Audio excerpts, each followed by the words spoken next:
today we are going to quickly see a tool which has the capabilities to automate the test design process.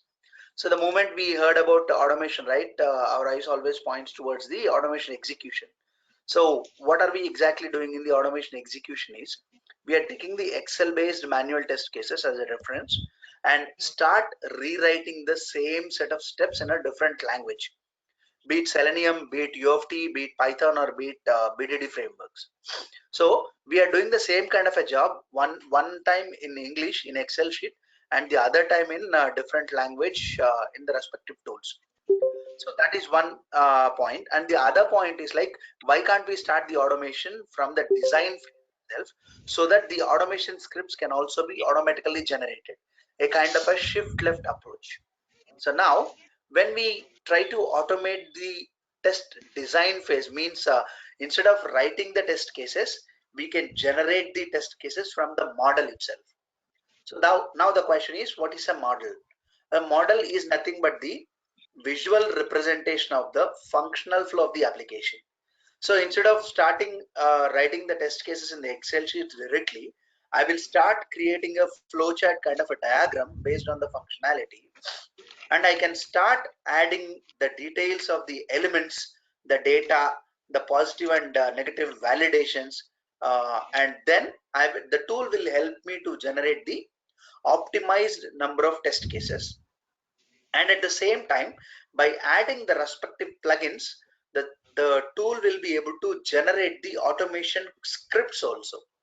Means to say, this will help to generate the test cases automatically, and this will help to generate the automation test scripts also in the respective languages. So be it Selenium scripts, be it U of T, be it Tosca, or be it BDD frameworks. So that is what the basic feature of the tool. And of course, when we going forward in the demo, we can see a lot of other features like generating the traceability matrix, and then creating the sub-activity diagrams, optimizing the number of tests based on the inputs and all those things. Having said that, now whenever we talk about a model, right, a model is basically consists of two different diagrams here. Now the first diagram is the structure diagram. The structure diagram is nothing but the mock-up screens of the application. So now here we are going to draw the application wireframes or the mock-up screens as the business user had provided to me. So once the business user had provided a detailed set of requirements saying, okay, this is how the application looks like. So when you have a look at here, so this is the welcome screen, a bank welcome screen where a user can log in with his username and password, or he can register, or he can register a new user. He can forgot login, or he can go and admin the respective page. Like this, I can go ahead and create these mock-up screens within the tool. Okay, and of course there are few of the accelerators also available wherein I don't need to create the screens from the scratch. So I can import some of the existing automation artifacts so that these entire screens can be generated on its own. Now what I'm going to do is I'll take a couple of screens here. For example, this Parabank welcome screen and the registered and these things. I'll take this one, and I'd like to start a new project so that we'll be able to understand how are we going to start it from the scratch, and then how can we generate the test cases into multiple formats. We can discuss all those things during the demo. Now I'm just creating a new project, and as a first step I'm going to create a structure diagram, and in that structure diagram I'm going to paste these mock-up screens which I've copy paste, which I've just taken from the other projects. Now this is my base. Now assume that these are the mock-up screens given to the manual testers. What are they going to do? They are going to start writing the test step saying, okay, first you show me the Parabank welcome screen, and welcome screen, either you fill this username, password, and then click on the login button. So we understand the mock-up screens and then converting them to the English. In the same way, the tool also provides me the kind of actions that can be performed on this particular screens. So when we look at here, we see the actions tab here, and when you expand this tab, these are all the actions that can be performed on the screen here. Now in the welcome page, either I can click on forgot login info button or login button or a register hyperlink, or I can fill the login form, or I can click on the admin page hyperlink. So these are all the available options or available actions can be performed on the welcome page. Now I can go ahead and make a sequence of these actions so that the test cases will be automatically generated by the tool itself. Now the question is, how easy is going to be the creation of the sequences? So it's as simple as creating a flow chart. Now when we have a look at the flow chart, right? So now I'm creating another diagram called activity diagram. So this activity diagram is going to represent the flow of these steps, like what is the first page to be shown, what am I going to do on the particular first page, all those things. Now I will start with a start button, and then this is my home page. And what is the action in the home page? I will show the Parabank welcome screen. And in the welcome screen, I have multiple options. So one of the options is filling the login form and then clicking on the login button. This gives me a different flow. And the other option is new user registration. So how when we look at the structure diagram, right? I click on this register hyperlink, then this particular page is shown. I can fill all this data and click on the register button. The same way, I'm going to simply drag and drop the respective actions here. So I'll simply drag this, click on register flow, then fill the sign up form, and then click on the register button. Now when I click on this particular register hyperlink, that will show me this register screen. So now I'm just going and dragging and dropping all those things in a sequence. That's it. Now I will go ahead and connect these Arjun, flows. So yeah, so how did you add the actions, or did it automatically pull from structure diagram? right. See, the moment you create a structure diagram here, that will be Mm-hmm. automatically pulled into the actions. I'll show you a Okay. simple example. For example, in my next sprint, I got a forgot login functionality, right? Now what I'll Mm-hmm. do, I'll go ahead and add a new screen here. Say forgot um, login, and in that forgot login, there is only one link available at this point of time. Okay, send password. That's all. The Mm-hmm. moment I say save, now you can see in the display screen, forgot login screen has been updated, and in the forgot login screen, that link is automatically updated. Okay. So this, I mean, whatever the number of structure diagrams you create, or whatever the changes you do in the structure diagram, it will be automatically updated in the actions. So based on my requirement, I can use them, or I may not be using them also, like that. Mm. Okay. Now I will go ahead and add one event here, because from the same welcome screen, I am creating two parallel flows. That is why I'm using this called event. Now, right, I quickly connected them and regenerated them. I mean, just rearranged them. Now, I just created a simple model here. So how the test cases looks like is, first step is come to the Parabank welcome screen. One flow is handling the login flow, and another test case will go through this particular flow. Now I am done with my model creation. Now what I'll do, I will say I will go to the other view called test design view and say first load the model. So as I said, this is just like creating a flow charts, but even creation of the flow charts also have some basic rules amended to it. Like it has to start from that start button. Each and every activity should have only one input, one output. Those kind of business rules will always be there. When I say load the model, all the business rules will be completely validated. and say generate the test cases.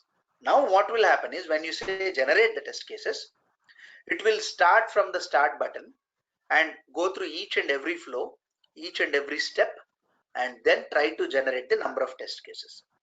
So as the flow is very simple, it has generated only 2 test cases for me. We can see that 2 test cases, and I can review those test cases also here itself.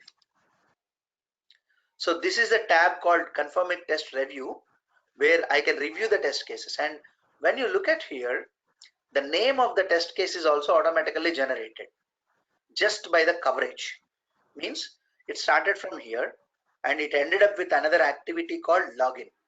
That is why the name of the text box is the name of the test case is login. And the moment you select particular test case, you can see the highlighted path here.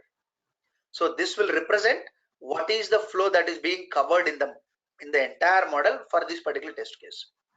In the same way, you can select the other test case and you can see that particular coverage in the model here. So this will give me a visual representation or a kind of a visual review mechanism saying like, okay, whatever the number of test cases that are generated, they are able to completely cover the model. So that gives me a quick confirmation here. And there is another view which is called test steps view in simple terms. Now see, these are all the inputs to the application and these are all the expected results from the application. So how can I categorize them? If we expand here, so this is where you can see the option action. Click on register link. So this is nothing but the input from the tester to the application. So as a result, you are displaying the register script. Means you can see the test steps also in more of a visual format. Like this is an expected result. This is the test steps, expected result, input steps and input steps. Like this, you can have a quick review the moment the test cases are generated. You can have a quick review within the tool itself. Now, so till now what happened is I just created a simple model here and I generated the test case and I have I just reviewed them. Okay, with this review, okay, all these test cases are good enough. It is covering whatever the model that I have created. Now my next step is I wanted to generate or I wanted to see these test cases in a user readable format, or there might be especially when the projects are running in the agile mode, right? Okay, so by the time the application first code drop happens, I want it to be ready with the automation scripts so that the moment the application is available to me, I can add the object repository and my script should be ready for the execution.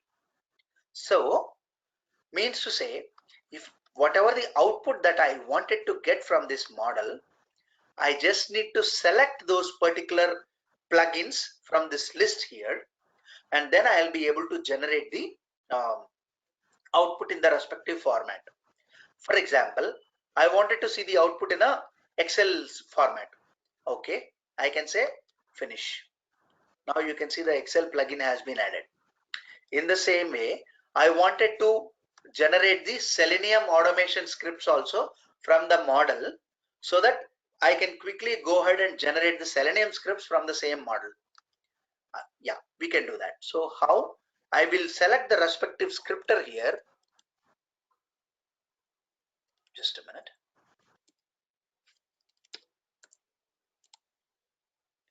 Okay, so this is the scripter. I will say finish, and then I can click on this export test cases button. Now what will happen is whatever the test cases that we are seeing here, they will be quickly converted into Selenium scripts. That is one case, and the Excel based output also in the Excel sheets. Yeah, you can see the rendering is done. So now we can quickly see the output in the Excel sheets. So when you go to the test cases tab, this is how it looks like. So first step is application displays the Parabank welcome screen. Fill the customer login form and click on the login button. This is one flow. And the other flow is click on the registration hyperlink. It displays the register screen, and fill the form and click on the register button. This is how the test cases looks like. But this format might not be incompatible with the format. So this is a template that we are using for a demonstration purpose. But if you can give us what is the template that you the plugin, so that it starts publishing the output in the respective format of the Excel test suite. So this is one output. And the other output is Selenium Java. Now you can see this particular folder is automatically generated, and you can see the different kind of objects that are required. So here we are taking the example of a Selenium page object model as an output format. So that is where it created all the kind of equivalent page object models, and then the test suite, and then the respective utilities along with that, and whatever the data that we are giving, that will be automatically exported into the test data sheet. Now you can see here. So I haven't mentioned any changes in my test data. That is why by default every field is marked as don't care. Now what we'll do is, okay, so we are done with the first iteration, and we'll quickly go ahead with the change management, like how the change management would be very quick to understand, and how can we predict the impact analysis area, and how we'll be able to identify which of the test cases are obsolete or which of the test cases are newly generated from the model. So before going there, I'd like to give a pause and ask for any questions. Yeah, I have a question. Yeah. Like, how you generated the test cases using Selenium Java, the same way we can generate it in the Gherkin format also, I mean, for the, Exactly. feature file writing. Yeah. So you can see there is one more plugin here called Cucumber Selenium JavaScript. Okay. Okay, so this will generate the, this not only the feature files, this will generate the entire output in the Cucumber Selenium Java format, so that you can start running the runner files, which will automatically call the respective data elements, respective listener files and everything. Okay. And these plugins are by default, this is the list, but this is not the limited set. So based on the automation framework that is being used at the projects, or based on the frameworks that are being used at the projects, we will be able to create a new plugins also for the respective client or for the respective project, and we can deliver them so that this model can be quickly converted to that particular project's frameworks input, and that can be taken forward from there. Okay, got it. Thank you. Yeah. Now, Arjun, Santosh here. Sorry, Arjun, Santosh here. Yes, please. Yes, One please. question here. Yeah. You have, the Selenium Java scripter, right? Is this a default scripter that we will be automatically coming into here, or we need to export something over here? No, see, I just chose that particular plugin from this list here. Correct. Correct. Yeah. So the plugin you selected automatically in that particular script file, it automatically comes. Is that what you're saying, right? Correct. And there is Correct. no. Okay. So for example, what I'll do, I'll quickly select these two, Appium Java and Cucumber Selenium scripter. Now we can see here, okay, now only Selenium Java is there and Excel is there. After adding those two plugins, right, I will quickly go ahead and say export the test cases. So now the same test case will be converted into all the four formats that I have chosen here: Excel, followed by Selenium Java, followed by Appium Java, and followed by the Cucumber Selenium format. It's like that. Okay, thanks. Yeah. Arjun, can we And see how Arjun, Selenium, sorry, can we see how Selenium JavaScript looks like? Yeah, sure. I'll open a sample project at the end of the demo, and I can show you that. That's Ritu, right? Yeah. Yeah, I'll do that. Now you see there are two folders created, APM Java and Cucumber Selenium Java. And when you look at the Cucumber Selenium Java, you can see all the Cucumber listener files or the feature files, and then the page object model, everything, every supported file will be automatically generated by that particular plugin itself. And now this is how the feature files looks like. So it generates a common feature file for all the test cases or the scenarios. And of course, there are some configurations where you wanted to generate feature file for each and every scenario. Yes, we can do that. Yeah, there was another question I heard. Yeah. So my question was, I mean, when we look at, the scripter, right? So does it, will it generate the exact script which is required, or, do we modify it, or customize it? Like manually, we can customize it as well, right? I mean, in case if it is required. Yes. Why? Because see, when you are generating the template of an output in the Selenium or Java, right?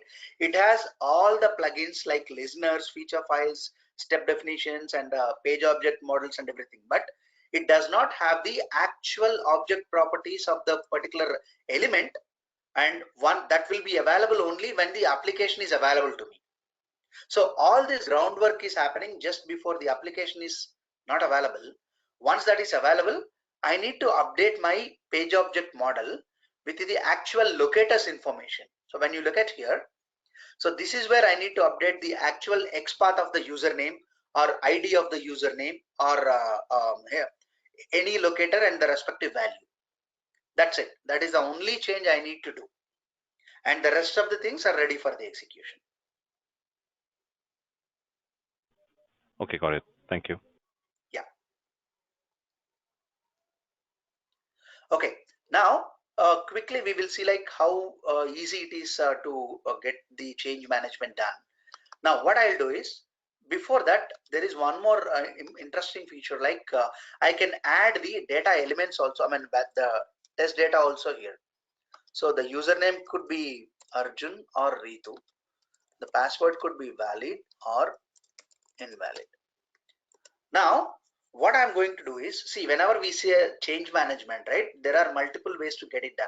For example, what if there is a new field has been added in the wireframe itself? Or what if there is a new enhancement to the existing functionality? So we'll try to address those two scenarios.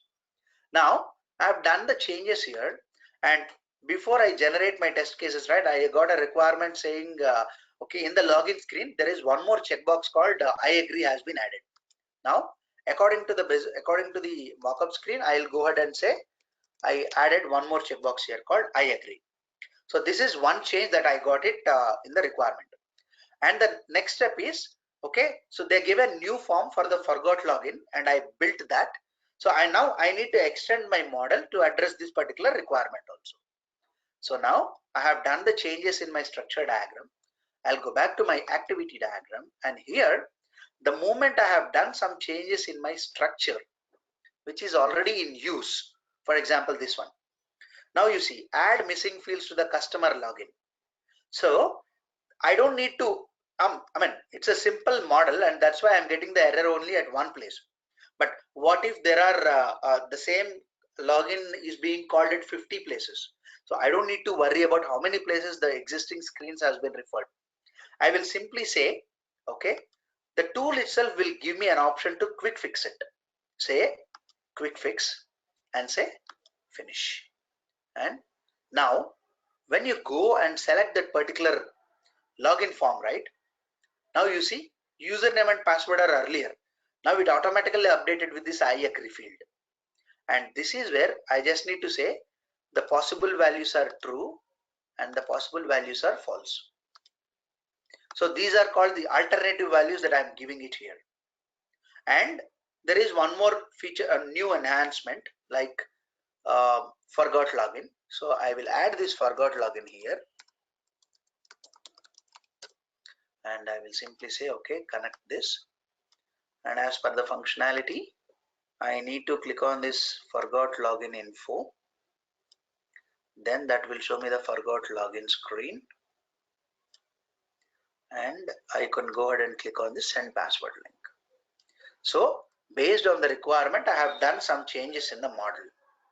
Okay, then I will go ahead and say, okay, generate the test cases for me. Now what will happen is the tool has the capability to store the previous set of test cases, and now whatever the updated set of test cases that are getting generated, right, it will be compared with the previous set of test cases and gives me a quick report saying like, due to the changes that you have done in the model, some of the test cases are obsolete, some of the test cases are not, some of the flows or test cases are not at all impacted, and some of them are completely newly generated. So, and that too, I can see them in a visual manner here. 1 second.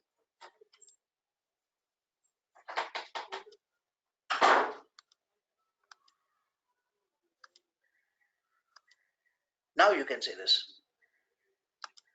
Some of the test cases are marked in the red color, but that is still being valid. So new user is also become invalid. Okay, but see, we can see that in the red color. Okay, and some of the test cases are showing in the green and highlighted. So now you can see, for example, why this login is invalid. If I go to the test steps, right, in the first time when I generated the test cases for the first time, I did not provided any data. That is why the username and password are mentioned as don't care. But when I generated those test cases now, I can see them in the green color and the highlighted, and you can see the respective test data also here. So we can see that username is equal to Arjun. This is password invalid and I agree is equal to true. Like this, I will be able to generate the updated set of test cases and the obsolete test cases also. I'll be able to see it here. So it does this kind of an impact analysis automatically and give me a visual report. And there is one more plugin which you can add it, so that whatever you are seeing here, that will be generated in an Excel sheet saying this is an obsolete test case and this is a new test case. It will give you the status of the particular test case also, saying new or old or obsolete or deleted, like that. It will be able to generate in an Excel sheet there. And one more interesting part here, for example, see, I have given the data here in the test data. So how do I ensure that each and every data element is covered in the test cases are generated? So there is one way, like I can go to each and every test case and I can see it here, or there is much more simpler way here. So there is an option called test targets here. Let me reset the perspective. So we can see the test targets here, right? So this test targets give me a detailed breakup or a kind of a traceability at a higher level as well as the lowest level. So when I say the higher level, this gives me the list of activities that are there in the model. Now from this list, I can understand that activity home page is covered in all the test cases, because that is where the entire flow is getting started. And login functionality is covered in 3 test cases, 3, 4, 5. And new user is covered in only 1 test case. So what I mean to say, an activity is this one. A box is an activity, right? So the traceability is at an activity level, and you can go to the lowest or the minutest level called values. Now we can see it here. This is where I can get to know the coverage of each and every data element which I have given in my model. So now you can see I agree is equal to false is covered in this one. True is covered in these 2 test cases. So here you can see, you will be able to see all the data elements are covered in all the 3 test cases that are generated from this data. And numerically also I can say 100% coverage. So whether it is data or activities, there is no mismatch in my coverage. So Arjun, one question here for test data. So you have just added 2 values here. When I have multiple sets of test data, how does it work? Yeah. So instead of, see, normally what happens is when we are writing the test cases itself manually or in the other way also, we keep writing the test data sheets also ready. so that when I'm doing with the manual execution, I can refer the same test data sheets for reference. So I can also refer the same test data sheets in my model. Instead of hard coding your data in this, you can simply go to these input constraints and say, okay, get the data from an external spreadsheet file.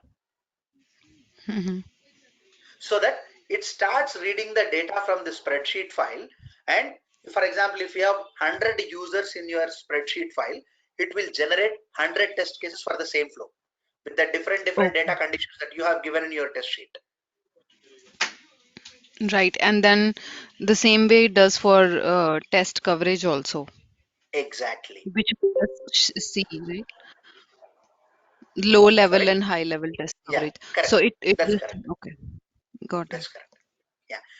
And one more interesting part here is, see, for example, every time I don't want to have all the test cases to be generated, right?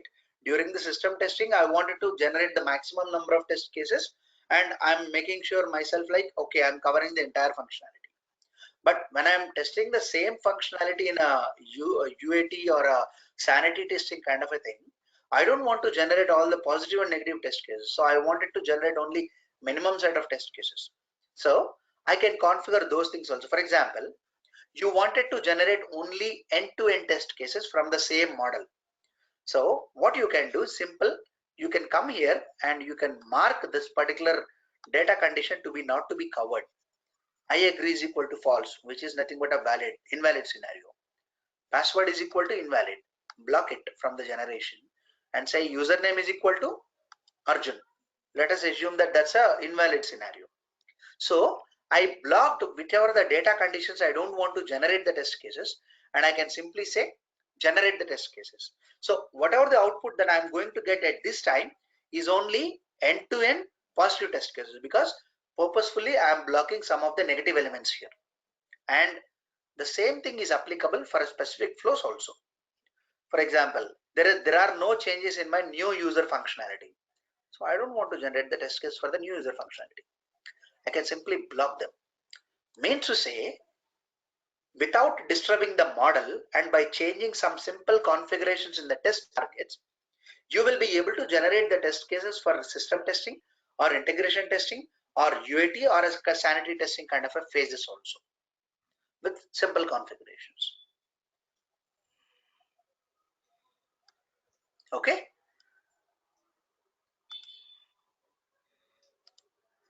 Right. Now, see, till now we have generated the test cases manually and all those things, right? So I can export these test cases to transformer also. So transformer is another utility within the Conformiq itself. So this utility is nothing but a what do you call hybrid automation framework with a rich UI. Means to say, I can say like it's a scriptless automation functionality. So we just need to drag and drop all the required stuff, and then we can quickly go with the automation itself. Now what I'll do, I will add the transformer as one of the output. Okay, now let me quickly add one more thing here so that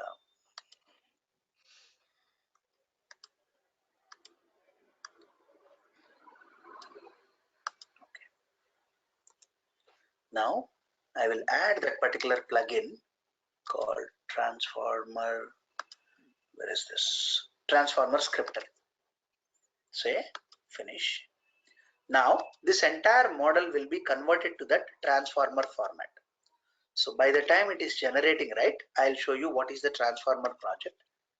So I'll create a new project here, transformer project, and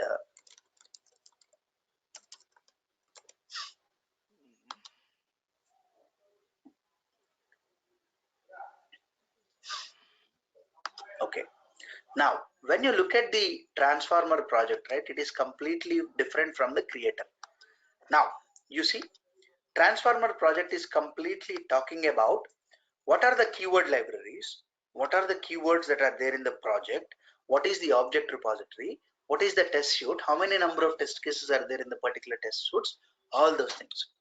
Now what is going to happen is, See, I just converted this entire model to a XML called transformer XML. You can see it here.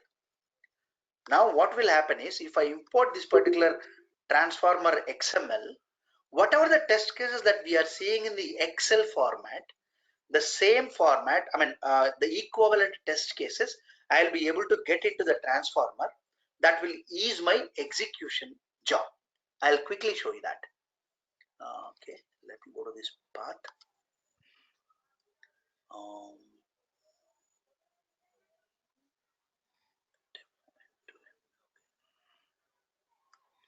This is where my XML file is. Guys, you can stop me if you have any questions. I'll clear that and then I'll move to the next one. Okay, now I'm going to import that into transformer. So you can see that import transformer XML, and this is where my XML file is. Okay, this is the one. Say open and say next. Now see, there are no keywords defined, so I will say okay, create new keywords and create new objects and say once. Yeah, let it be finish.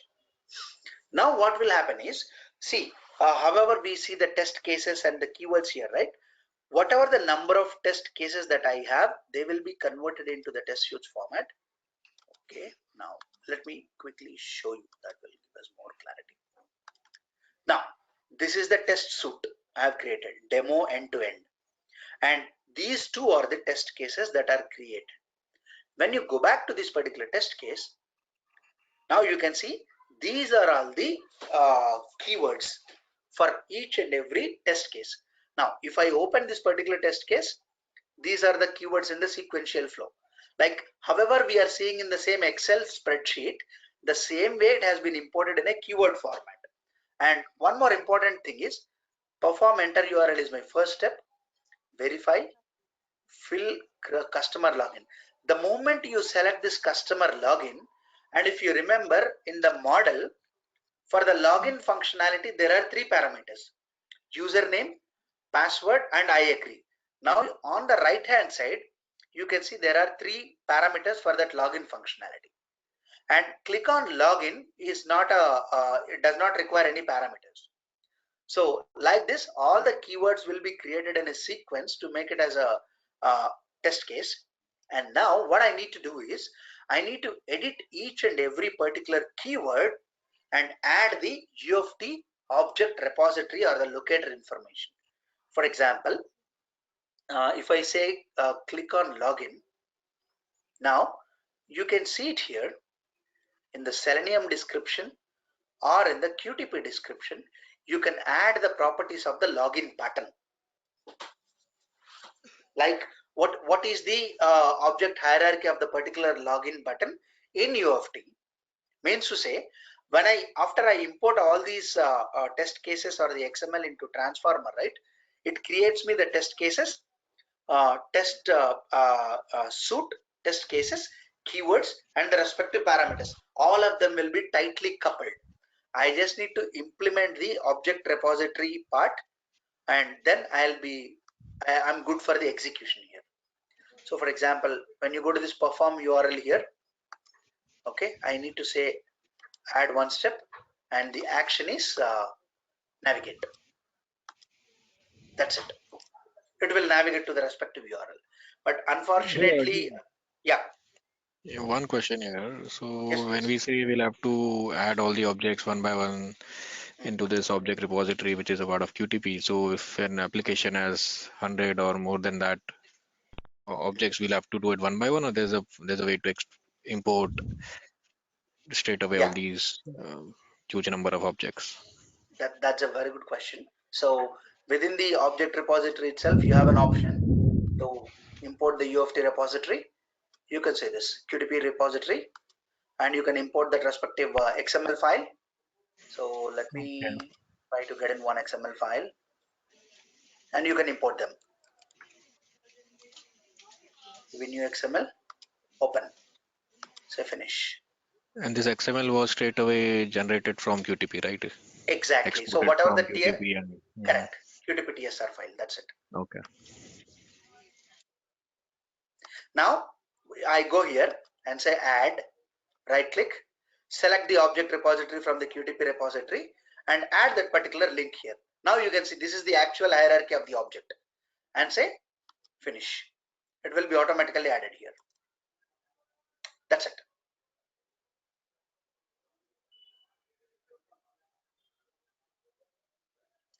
Okay, now since I do not have the UFT valid UFT license in my machine, I cannot show you the actual execution. But see, now when you after you added all the required data and the object information for all the keywords here, you will be able to launch the execution also from transformer. It's as simple as this. You can say run. Now you just need to choose, when you are mapping your objects, right, you have an option here. So you wanted to implement that in UFT, Selenium or QTP. So based on this, whatever the objects that you are filling it, right, based on that information, you can say, okay, run. You can select either Selenium or UFT. And if it is an UFT, you can choose a couple of more options, like you wanted to run the web applications or a desktop applications or a mobile applications. Or if it is a Selenium, you can run the web applications or Ajax applications also. We have done it so far. And when you say web applications in Selenium, you can see one more option. You wanted to run the parallel execution and how many number of browser instances you wanted to open. So all these settings are automatically, that we will be able to configure.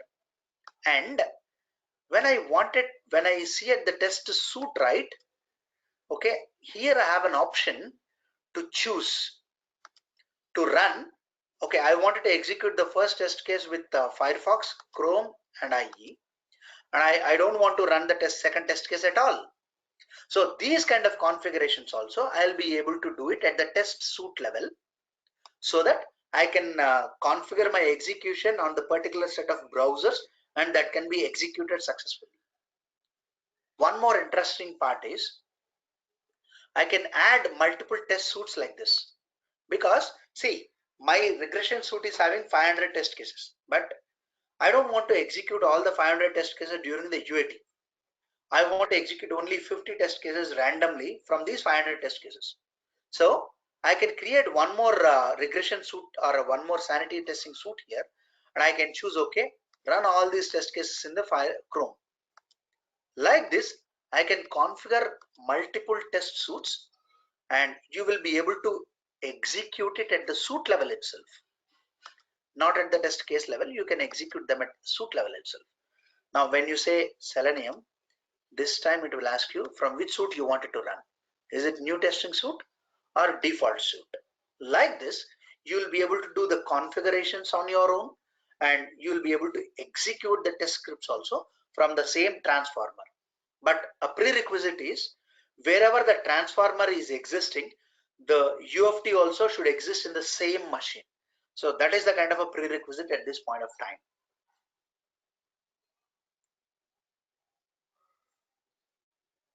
So any questions so far?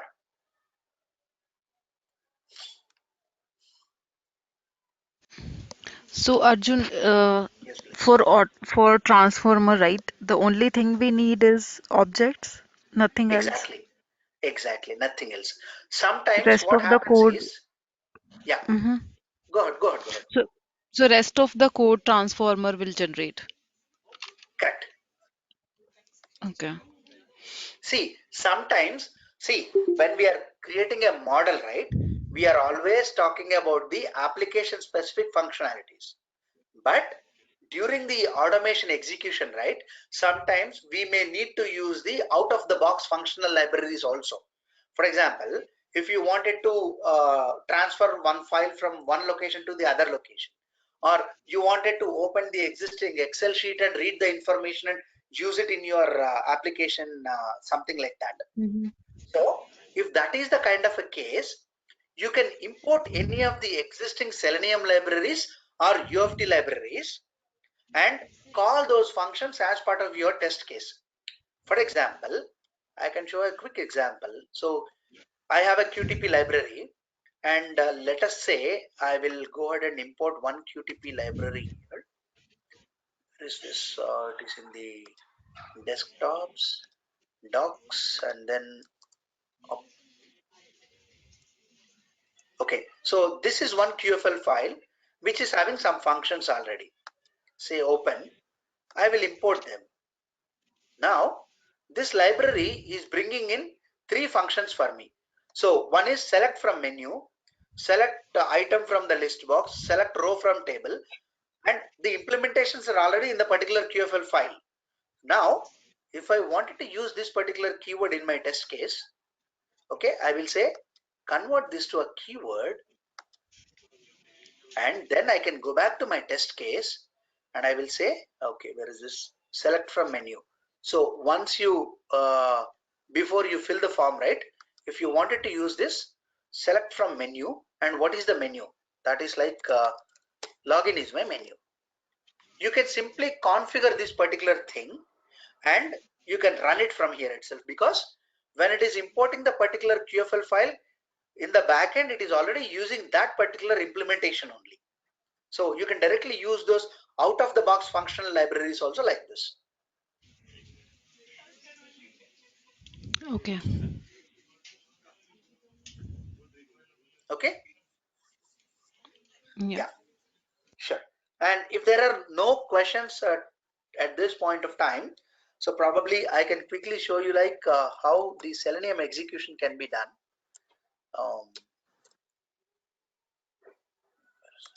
Okay. So as I shown earlier, I can import that Selenium page object models into a sample project. Okay, so that is that we are running it with Eclipse at this point of time. So in this Eclipse, we can import that project. So UFT to Selenium is one project, or any other projects we can take. Say okay. So this is a sample project that we are using, except the page objects and everything. Rest of the jar files which are required for the Selenium execution, they're already available here.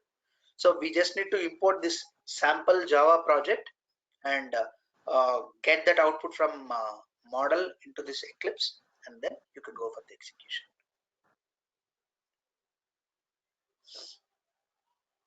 Okay, so this is one of the, right, let me close all. Okay, now this is the output that I have generated as I shown you earlier. All the page objects, test suits and everything. After importing this, I just, so when you look at the page objects, right, I already configured some of the information, like this is the ID and this is the okay, I think I have configured for the last name. Yeah, I configured for the last name, this web elements and all those things. So now I simply go to this particular node initial.java and run it with the test ng.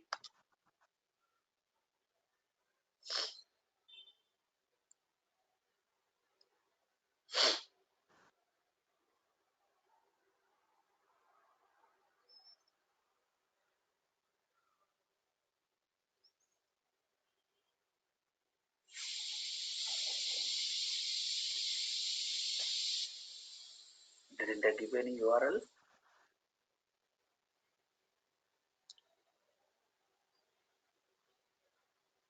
One second.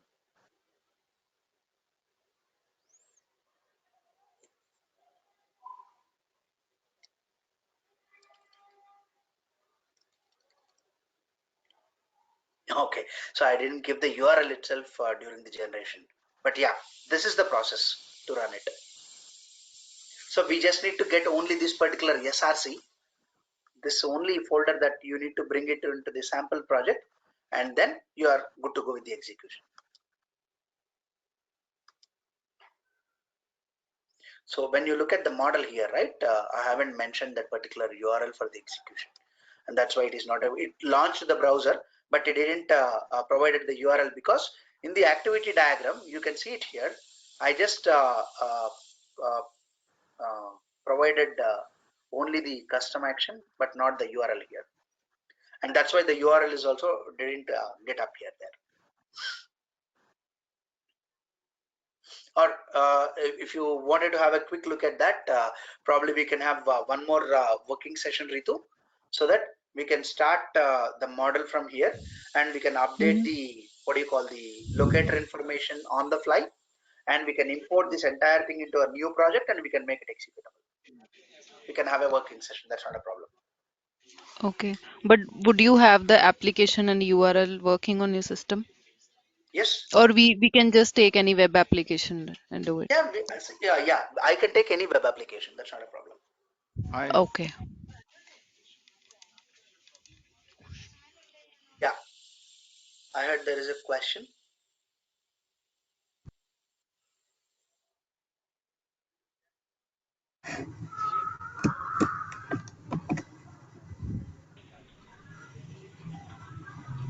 No Okay. question, So I guess.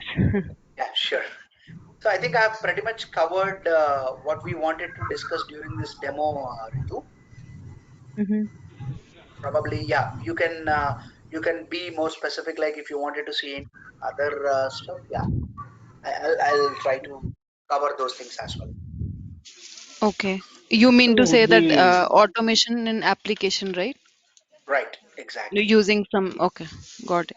So one thing what we can do is, pick up one sample flow and an automation for automation in Selenium and see how how do we store elements and how is that code converted and how it's actually running. So that would be good. That's something that I would like Yeah, to see. sure. That's what he's No saying. problem. No problem. Yeah, we can have a working session at any other point of time, and then I can show you live, like where do I configure all these page objects, how do I configure them, and once configured, how can I import that into an Eclipse project and make it executable. Yeah, the elements part is the most crucial part, I would say. So yeah, thanks for that. Exactly, exactly. And Arjun, it is only I have on a Eclipse, or also question. it can be in IntelliJ or anywhere? Yeah, at this point of time, we are making it compatible with Eclipse. But if the business requirement is on any other tool, yes, we would be able to create some kind of a template projects for you, and you can get it executed. That's not a problem. Okay, for now it is only Eclipse then. Yeah, Hi Arjun, I because have a question. yes, please. Yeah, please go ahead. I'll ask. No. I just wanted to say something like, see, multiple clients are using multiple kind of tool sets for the execution, right? So that is why we don't want to generate or create multiple kind of sample projects for all the tools. So that's why we just created it for Eclipse and make sure like this is working fine. And then we can start working on the customized product or customized needs. That's what we do. Yeah, please go ahead. Yeah, Arjun, I just wanted to ask like the automation scripts which are being generated from Confirm IQ are specifically relevant to the test cases and the activity diagram which we are drawing, right? Correct. So how are we gonna handle something unspecific? For an example, if we have a activity diagram for username, ID, and something else, and we like need something happens and like we had to some alert pop up is there or some weight issues are there. How are we gonna handle that? Okay. Because I See, don't think so. Like implicit or explicit weights or anything will be generated because they are not a part of the activity diagram. right. That's a good question.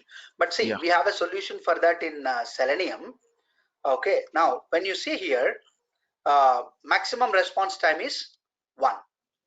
Okay. So when we are working with the transformer itself, okay, we have mentioned this as a global time, global wait time, so that for each and every step or for each and every action, the maximum response time it can wait for is 1 second or 2 seconds. We can configure it here. And Hmm. if I wanted to explicitly, I mean, see, if I know the functionality or the performance of the application, right, we can create our own custom actions within the model itself, saying like, for example, when you click on this particular, what do you call this, click button, and you know that you are going to get this register screen displayed only after a couple of seconds. Okay, you can Okay. implement another custom action called wait explicitly within the model, so that it can be generated during the code process, or now we are working with one more option saying like when you see display the screen, right? By default, we wanted to put some weight in the weight before the screen itself is displayed. So that is what we are working on right now. But yeah, there are multiple ways to do that. That's not a So problem. if I add a weight in the activity diagram, so but don't think so that will be generating the code for weight, explicit weight or fluent weights, or will Correct. they? See, when you talk about weight, right, it could be a static weight or it could be a dynamic weight for that Yeah. particular object itself, right? Y- Yeah. And Yeah. one So more thing, like how are we gonna do the priorities of the test cases? For example, if I want, like this is a very basic example of logging, but what we are working is really a complex system. So right, like if we want to prioritize my test scripts, like I want to run 5 first and then 4 3 1. For example, when we are using TestNG framework, we use priority tag and we prioritize our test scripts. So like are we able to prioritize from the activity diagram so that my test cases are running in that format only? Because if okay, I am drawing an activity diagram, it should be a from end to end flow, right? Start to end. exactly, Yeah, but exactly. That's right. what if I don't want that from start to end? I want some particular scripts to be running first, then this. So Sure. how are See we now, going to change that? when you look at the review, right, login is your first scenario, and forgot login flow is your second scenario. Now you can give some kind of a weightage at each and every component. For example, this is where you give more weightage because this is what you're going to test it. Now Okay. you can, yeah, go ahead. How do we give weightage? Yeah, that's what I'm going to show you. Yeah. Okay. Okay, so now you see there is an option called requirement action. Okay, so in the requirement action, you can say, okay, this is my priority 5, okay, 6, okay, Okay. and Okay. now, Yeah.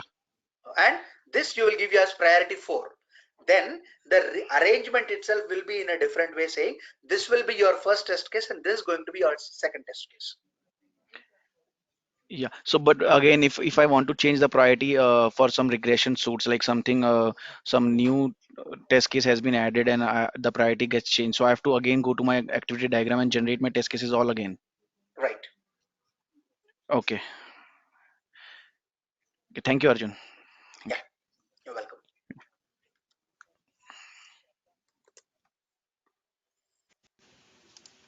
Okay.